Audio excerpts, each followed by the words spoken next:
Hello दोस्तों, आज हम जानेंगे कि जो एचपी का एलाइट बुक होता है, जैसा कि आप यहाँ पे देख पा रहे होंगे, ये इमेज आप देख पा रहे होंगे कि जो एलाइट बुक है, जैसा यहाँ पे ये बना हुआ आ रहा है, एलाइट बुक का लैपटॉप है। इसको हमने क्या करना है, अपग्रेड करना है ना। अपग्रेड करने का मतलब है कि ये स्लो चल रहा होगा, या हो सकता है कोई प्रॉब्लम आ रही होगी, हैंग की प्रॉब्लम हो रही है, विंडोज 7 के बाद वो आगे जो है आपका ढंग से काम नहीं कर रहा है, बहुत ज़्यादा स्लो हो गया है। तो इनको हम कैसे करके कम्प्लीटली ठीक ठाक स्पीड तक लेकर आ सकते हैं, जिससे आपका ये लैपटॉप जो है बार बार हैंग ना हो। तो पहले तो आप इसको हमारे चैनल को सब्सक्राइब कर लीजिए, ताकि आपको इस लैपटॉप से जुड़ी हुई और भी अपडेट्स मैं आपको देता रहूँ। ये लैपटॉप वैसे तो आता तो है विंडोज़ 7 के साथ, पर मैंने इसमें विंडो 10 इंस्टॉल करी है और अच्छी से चलती भी है। विंडो 10 इसमें अच्छे से काम करती है और अपग्रेड करने के बाद ही अच्छे से काम करी है। और इससे पहले भी विंडो 10 काम कर रही थी जब मैंने इसको अपग्रेड नहीं किया था। पर ये सारे के सारा काम कैसे हो रहे थे, और 8440p यानी एचपी का एलाइट बुक जो ये बिज़नेस मॉडल है, इसको हम कैसे बिल्कुल बहुत ही ज़्यादा तेज़ी से काम कर पाएंगे इसमें, और बहुत ही अच्छे से काम कर पाता है। इसमें आप चाहो तो ऑनलाइन स्ट्रीमिंग कर पाओगे, फ़ोटोशॉप, वीडियो रेंडरिंग, बहुत सारे जो हैवी टास्क होते हैं उनको भी आप अच्छे से कर पाओगे। उन सब के लिए मैं आपको सेटिंग्स भी बता दूंगा, और क्या क्या अपग्रेड करना है ये भी मैं बता दूंगा, और कितने रुपए तक ये अपग्रेड हो जाएगा, ये सारी की सारी इन्फॉर्मेशन आपको मिल जाएगी। तो सबसे पहले आप चैनल को लाइक और सब्सक्राइब कर लीजिए। और अब हम वीडियो की ओर आगे की ओर बढ़ते हैं कि और हम इसमें क्या क्या कर सकते हैं। देखिए, इसके बाद हम लोग आगे बढ़ते हैं कि बजट, इस लैपटॉप को यानी कि 8440p को कितने बजट तक हम अपग्रेड कर पाएंगे। तो मिनिमम जो इसका बजट है वो है अप्रॉक्सीमेटली 2 से 3 हज़ार रुपये। कितना बजट है इसका? 2 से 3 हज़ार रुपये। 2 से 3 हज़ार रुपये आप लगाओगे, इसकी परफॉर्मेंस अच्छी होगी, फ़ोटोशॉप जैसा आप काम कर पाओगे, और वीडियो रेंडरिंग नॉर्मल वाली कर पाओगे। वो आप प्रो वाली एडिटिंग आप कर पाओगे, पर वो बहुत ही ज़्यादा स्लो रहेगी। पर ऐसा नहीं है कि आप नहीं कर पाओगे, अच्छी से आप वीडियो रेंडरिंग भी कर पाओगे। इसके बाद आगे चलते हैं, इसके लिए हमें क्या क्या करना होगा। देखिए, जो आपका लैपटॉप आया होगा वो आता है आपका हार्ड ड्राइव के साथ। किसके साथ आता है? हार्ड ड्राइव के साथ। एसएसडी बहुत लैपटॉप पे कम लगी होती है। देखिए, पहले मैं आपको मॉडल कंफर्म करवा देता हूँ कि मेरे पास भी यही लैपटॉप है। देखिए, पहले आपने स्टार्ट बटन पे क्लिक करना है, कर लिया। इसके बाद आपने क्या करना है, सिस्टम इन्फॉर्मेशन, देखिए आ गया। मैं इस पर क्लिक कर लेता हूँ। यहाँ पे देखिए, यहाँ पे ये लिखा हुआ आ गया है H P elite book 8440p, आप देख रहे होंगे। और मैंने इस पर 64 बिट का जो है विंडो इंस्टॉल किया है। i5 प्रोसेसर है इस पर, और 2400 मेगाहर्ट्ज़ का 2 कोर लॉजिकल 4 प्रोसेसर है। और साथ ही साथ ये जो है 5th जनरेशन का प्रोसेसर इस पे लगा हुआ है। बस, तो ये जो मैं आपको कॉन्फ़िगरेशन बता रहा हूँ, इससे आप किसी भी लैपटॉप को, किसी भी कंप्यूटर को अपग्रेड कर पाओगे। और इससे मैंने आपको कंफर्म कर दिया है कि मेरे पास भी सेम लैपटॉप है, केवल फ़ोटो नहीं लगाई गई है जैसा यहाँ पे दिखाई दे रहा है। ठीक, ये तो आपको कंफर्म हो गया है कि यही मेरे पास लैपटॉप है। तो सबसे पहले आपको क्या करनी है, ये हार्ड ड्राइव यहाँ से चेंज करनी है। अब हार्ड ड्राइव आपको चेंज क्या करनी है वो आप समझिए। हार्ड ड्राइव को चेंज करने पे सबसे पहले आपको क्या लगाना है, हार्ड ड्राइव आपको चेंज करनी है। और हार्ड ड्राइव आप जैसे ही चेंज कर दोगे, आपको लगानी है एसएसडी। क्या लगानी है? एसएसडी। जो जो चीज़ें मैं बताऊंगा आप इनको नोट करते रहना, स्क्रीनशॉट करते रहना, और ऑनलाइन इनको चेक कर लेना। देखिए, एसएसडी सबसे कम आपको सस्ती में मिल जाएगी 120 जीबी की। कितने की? 120 जीबी की सबसे कम में मिल जाती है। अप्रॉक्सीमेटली 1000 प्राइस चल रहा है, किसी में कम भी हो सकता है, किसी में ज़्यादा हो सकता है आपके टाइम पे सेल चल रही हो। तो आप अपने अकॉर्डिंग इसको ख़रीद लीजिए जब भी आपको ज़रूरत पड़े। सबसे पहले आपको क्या ख़रीदना है? एसएसडी। ठीक, आपने स्क्रीनशॉट कर लिया। एसएसडी आप कहीं पे नोट कर लीजिए। एसएसडी जो है, कोई भी आप एसएसडी खरीद लीजिए, सबका साइज़ सेम होता है, सबके सारे लैपटॉप कंप्यूटर पे ये जो है एसएसडी काम कर जाती है। ठीक, अब एसएसडी को हम क्यों लगाते हैं? क्योंकि जो हार्ड ड्राइव है उसकी स्पीड अप्रॉक्सीमेटली होती है 100 MB/PS की। कितनी स्पीड होती है? 100 MB/PS की। और जो एसएसडी होती है, नॉर्मली इनकी स्पीड जो होती है 500 से 550 MB/PS होती है। समझ पा रहे होंगे आप कि जिसकी स्पीड यहाँ पे 100 है, इसकी स्पीड कितनी है? 100 है। किसकी? हार्ड ड्राइव की। ठीक, कितनी स्पीड है? 100 की। इसकी स्पीड कितनी है? एवरेजली हम मान लेते हैं 500 की। तो आप देख पा रहे होंगे अप्रॉक्सीमेटली ये स्पीड कितनी ज़्यादा दे रहा है? 5 गुना। ठीक, इसके बाद हम आगे की ओर बढ़ते हैं कि आगे हमको और क्या क्या है। इसके बाद हमको रैम इस पे बढ़ानी है। ठीक, मैंने आपको बता दिया कि जो एसएसडी है, एसएसडी आप मिनिमम कितने की लगा सकते हो? 120 जीबी की। ये तो आपको पता चल गया है 120 जीबी की। 120 जीबी से ऊपर भी आप कितनी भी लगा सकते हो, आपके ऊपर डिपेंड है। ठीक। अब वो आपके ऊपर डिपेंड है, आप विंडो किस में डालते हो, क्या क्या करते हो, वो आपको करना है। इसके बाद आप देखिए रैम। रैम आप अपने इस पे, मेरे इस पे जो सपोर्टेड है वो है 8 GB तक की मैक्सिमम। कितनी सपोर्टेड है? मैक्सिमम है 8 GB तक की।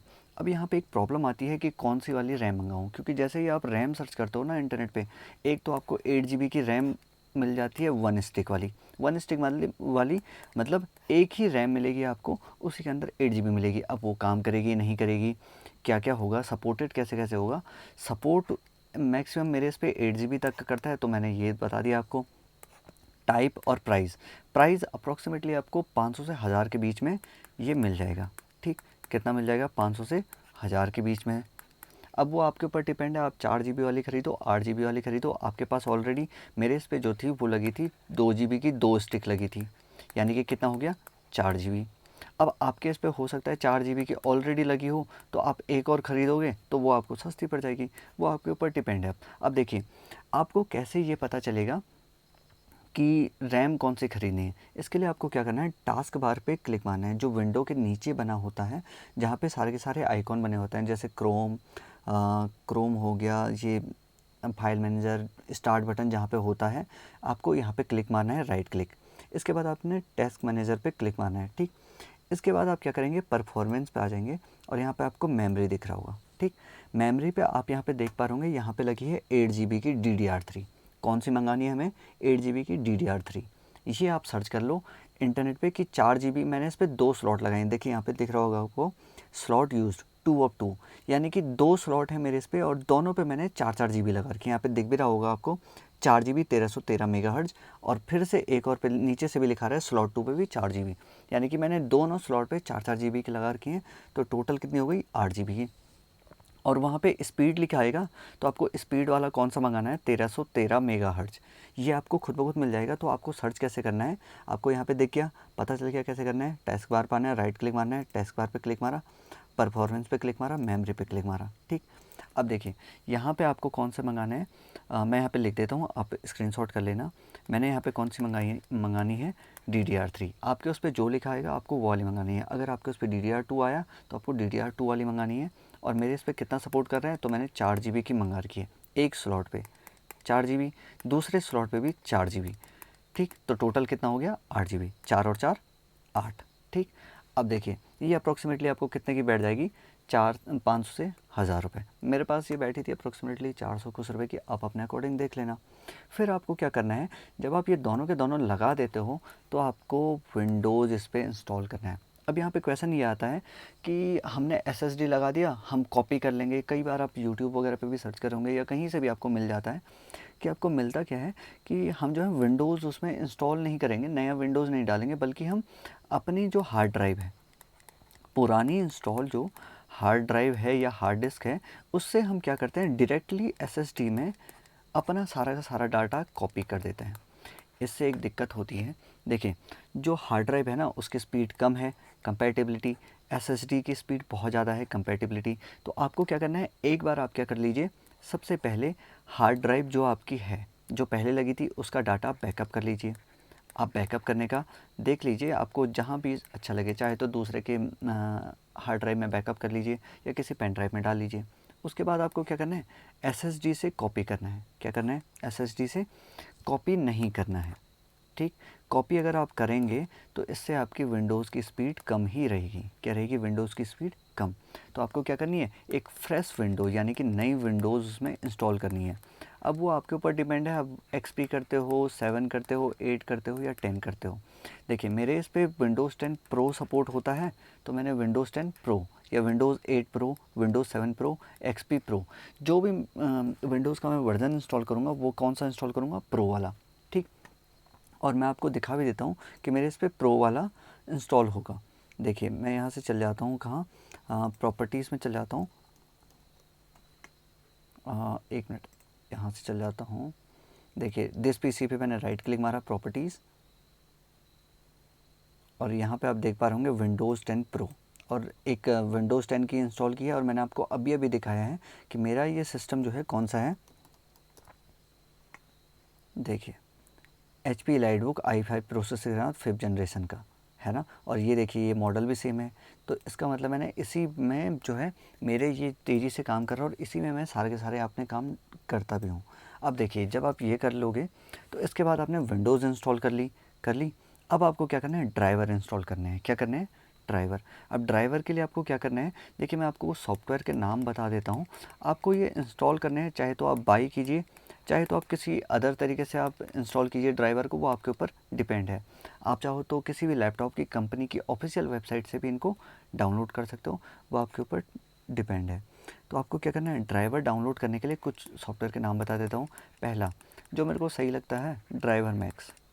2 ड्राइवर ये फ्री में दे देते हैं पर डे के हिसाब से डाउनलोड करने के लिए, ठीक। दूसरा क्या लगता है, ड्राइवर टैलेंट। क्या लगता है, ड्राइवर टैलेंट हो गया। और तीसरा एक और था, वो आयोबिट टाइप का कुछ था, ऐसे ही कुछ था, तो आप इसको भी इंस्टॉल कर सकते हो। इन तीनों में से आप किसी को भी इंस्टॉल कर लो, इनमें से आपको ड्राइवर अपडेट के लिए मिल जाएगा, ठीक। अब ड्राइवर क्यों इंस्टॉल करते हैं, सिंपली ये क्या करना है हमको कि इससे क्या होता है, जो हमारा कंप्यूटर होता है, जो हमारे हार्डवेयर इंस्टॉल होता है, इससे हमें क्या करना होता है, नई चीज़ों को इसमें जैसे विंडोज़ है, विंडोज़ में जो फीचर्स हैं और जो हमारा हार्डवेयर है, इन दोनों में कंपैटिबिलिटी बनी रहे और दोनों के दोनों परफॉर्मेंस बेस्ट दे पाएँ। क्या दे पाएँ, परफॉर्मेंस बेस्ट दे पाएँ। तो इसके लिए हमें ड्राइवर अपडेट करना पड़ता है। इसके लिए मैंने आपको सॉफ्टवेयर बता दिया, ड्राइवर मैक्स, ड्राइवर टैलेंट या आयोबिट। अब आप चाहो तो एक एक की आप सर्च कर लेना वीडियो और उससे आप बना लेना। तो मेनली मैंने आपको क्या क्या चीज़ें बताई हैं। सबसे पहले आपको क्या करना है, आपको करना है हार्ड डिस्क हटा करके वहाँ पे क्या यूज़ करनी है, एसएसडी। दूसरा क्या बताया, रैम आपको हटा करके 4 जीबी मेरे इस पे थी, आपके उस पे हो सकता है 2 हो, 1 हो, चाहे कितना भी हो, आपको वो बढ़ानी है। और बढ़ाने के लिए आपको कौन सी वाली रैम मंगानी है, टास्क बार में जाके परफॉर्मेंस मेमोरी पे यहाँ पे आपको दिख जाएगा कौन सी है। मैंने DDR3 की रैम लगाई है और कितने कितने जीबी की, 4 जीबी की मंगाई है। कितनी स्पीड है उसकी, 1313 मेगाहर्ट्ज़ स्पीड है और बहुत अच्छी स्पीड से काम भी कर लेता है। जब इसको ज़रूरत पड़ती है तो और भी कुछ चीज़ें करते हैं, वो कभी और किसी वीडियो में बताएंगे। इसके बाद आपको विंडो नई इंस्टॉल करनी है, ठीक। इसके बाद आपको बस ड्राइवर इंस्टॉल करने और आपका पीसी जो है अच्छे से काम करेगा। अच्छे से काम करने का मतलब ये है, जितने भी आपके काम होंगे जैसे विंडोज़ 10 के जितने भी आप सॉफ्टवेयर रन करना चाहोगे वो बिना रुके काम करते हैं और कोई भी हैंग वगैरह नहीं होगा। तो एक बार आप इन्हें ट्राई कीजिए और अच्छे से इसे यूज़ कीजिए, ठीक। तो मैंने क्या क्या बता दिया, आपको याद हो गया। आप चाहे तो स्क्रीनशॉट कर लेना और इन चीज़ों को मंगा लेना ऑनलाइन, आपके इस पर बिल्कुल सपोर्ट आएगा, ठीक। Thank you. और हमारी इस चैनल को सब्सक्राइब और लाइक कर लीजिए ताकि आपको ऐसी अपडेट मिलते रहें। Thank you.